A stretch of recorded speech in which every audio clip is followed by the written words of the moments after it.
Welcome to a late night edition of Read by Ed. Sorry I got this up late, but a lot going on today. Games, different things, sports. We're in the season, getting things done at work. But I'm gonna get the content up, like I said.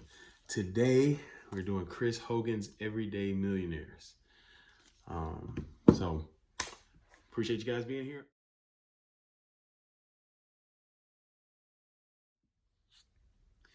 So, was it easy to read? Yes, it was easy to read. The book was easy to read. I enjoyed it. Where did I get it from? Public library. Support your public libraries. Get a library card.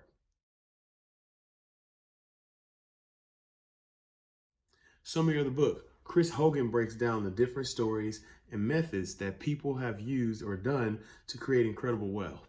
This book really gives hope to all reading. It breaks down the myths of being a millionaire, and it shows us that these financial goals, being a millionaire, whatever it may be, our net worth, can be achieved in our lifetime. So the summary of the book is basically he's giving stories and giving tips of how we everyday people can become millionaires. And so it's a great read. Takeaways and benefits. The biggest takeaway I got from this was the commonality of all the millionaires they studied. They studied 10,000 millionaires. They found 5 things that most of the millionaires had in common. Number 1, they take personal responsibility. Number 2, they practice intentionality. Number 3, they're goal-oriented. Number 4, they're hard workers. And number 5, they're consistent. Now, with these traits of millionaires, these are traits that myself, whoever's watching it, we all can portray these in our finances and in our life. So it gives us hope, like I said earlier, that we too can become millionaires.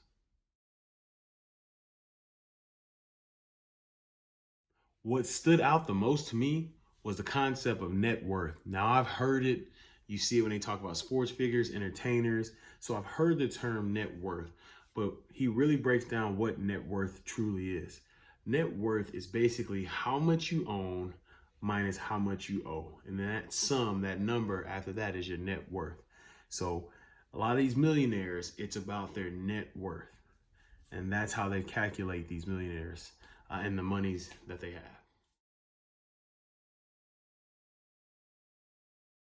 The biggest practical step I got from reading this book is saving money for the future, saving money for my family for further on down the line.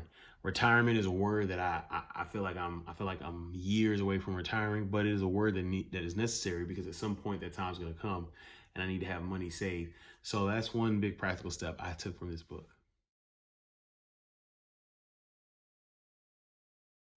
How to implement that practical step?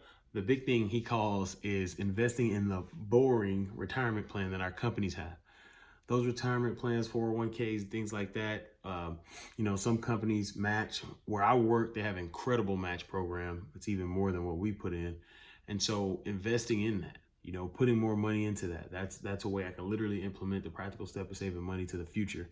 So putting money towards the future with our boring retirement plans that are provided by those companies that we work for.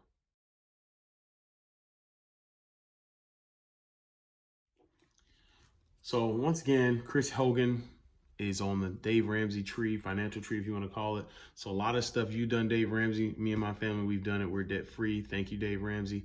There's a lot of the same practices, a lot of the same tips, guidelines like that.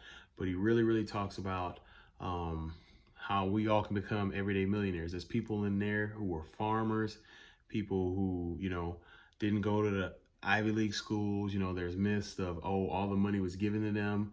I think there's a certain number, a significant number of millionaires who don't have a huge family inheritance given to them. And so this book, if you dive into it, you're going to learn a lot. It's really going to give you hope that you can achieve it too. Once again, thank you for coming. And Chris Hogan, Everyday Millionaires, you have been read by Ed. Y'all have a great one.